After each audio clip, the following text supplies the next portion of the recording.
الحمدللہ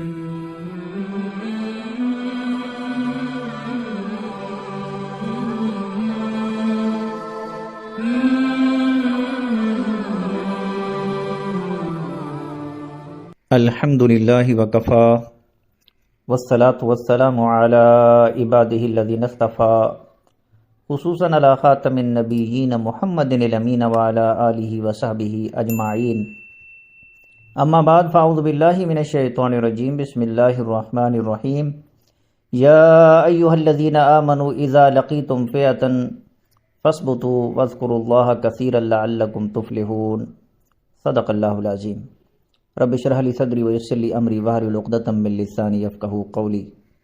تذکیر القرآن کے سلسلے میں آج کی اس ویڈیو میں ہم سورہ انفال کے رکوع نمبر 6 سے لے کر رکوع نمبر 10 تک کے مضامین کا مختصر خلاصہ جو ہے اس کا مطالعہ کریں گے۔ رکوع نمبر 6 جو ہے یہ آیت نمبر 45 سے لے کر آیت نمبر 48 تک ہے، اور اس رکوع میں فرمایا گیا کہ فتح جو ہے وہ اسباب سے نہیں اللہ کی مدد سے حاصل ہوتی ہے۔ مسلمانوں کو تلقین کی گئی کہ جب بھی کفار کے ساتھ جنگ میں تمہارا سامنا ہو تو ڈٹ کر ان کا مقابلہ کرو اور اللہ کو کثرت سے یاد کرو، اور یہ اچھی طرح جان لو کہ فتح جو ہے وہ اسباب ہتھیاروں سے نہیں، نہ ہی تمہاری محنت سے، بلکہ اللہ کی مدد سے حاصل ہوگی۔ اس میں مزید نصیحت بھی کی گئی کہ اللہ اور اس کے رسول صلی اللہ علیہ وسلم کی اطاعت کرو، اور جو بھی تمہارے ذمہ دار ہیں ان سے مت جھگڑو، نظم کی پابندی کرو۔ اگر نظم کی پابندی نہیں کرو گے تو تم بھیڑے پڑ جاؤ گے اور تمہارا روب جو ہے وہ لوگوں پر ختم ہو جائے گا۔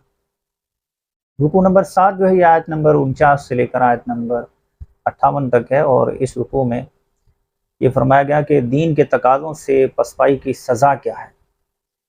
منافقین کا یہ قول نقل کیا گیا کہ اہل ایمان کو ان کے دین نے دھوکے میں ڈال دیا۔ یہ کیسے نادان ہے کہ بدر کے میدان میں 3 گنا بڑے لشکر سے ٹکرا گئے۔ ان کو جواب دیا گیا کہ اصل اہمیت اللہ پر بھروسے کی ہے۔ اہل ایمان نے اللہ پر بھروسہ کیا، اللہ نے ان کی مدد کی اور انہیں شاندار فتح سے نوازا۔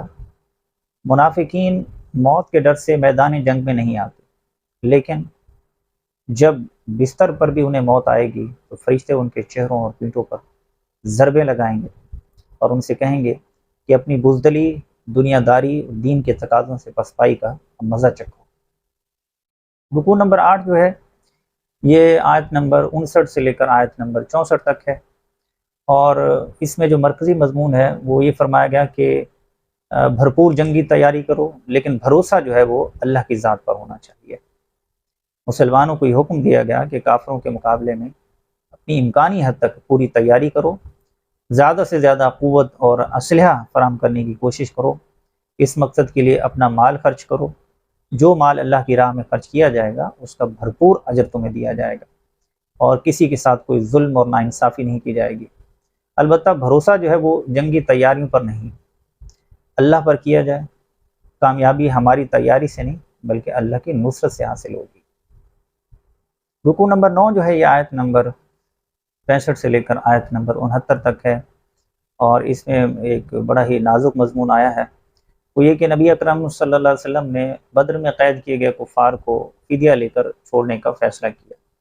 اس پر اللہ تبارک و تعالیٰ نے آپ صلی اللہ علیہ وسلم کو متوجہ فرمایا کہ ایسا کیوں کیا گیا؟ ابھی تو ضروری تھا کہ کفار کی کمر توڑنے کے لیے انہیں قتل کیا جاتا، کیونکہ آپ صلی اللہ علیہ وسلم نے فیصلہ اپنے مزاج کی فطری نرمی کی وجہ سے کیا تھا، لہذا اللہ تبارک و تعالیٰ نے آپ صلی اللہ علیہ وسلم سے درگزر فرمایا۔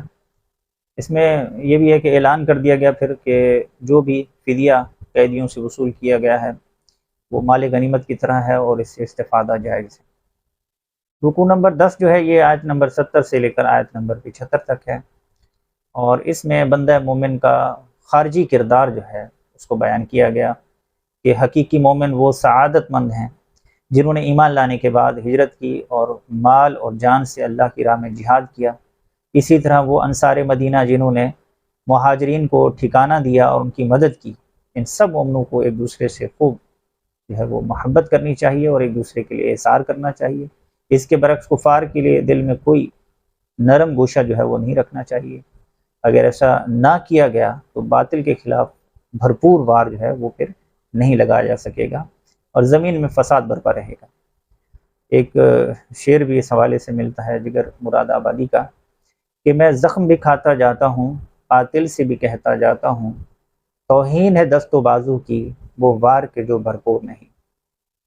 اس میں کوئی شک نہیں کہ جو لوگ ایمان لائے، ہجرت کی، مال اور جان سے اللہ کی راہ میں جہاد کیا، جنہوں نے ان کی مدینے میں نصرت کی، یہ سب کے سب پکے مومن ہیں، ان کے لیے بخشش بھی ہے اور عزت والا اجر بھی ہے۔ اللہ ہمیں بھی یہ صفات عطا فرمائے اور پکے مومنوں میں شامل فرمائے، آمین۔ تو یہ تھا خلاصہ سورہ انفال کے رکوع نمبر 6 سے لے کر رکوع نمبر 10 تک کے مضامین کا۔ اگلی ویڈیو میں انشاءاللہ ہم سورۃ التوبہ کا آغاز کریں گے۔ بارک اللہ لی و لکم فی القرآن العظیم ونفعنی و ایاکم بالآیات والذکر الحکیم۔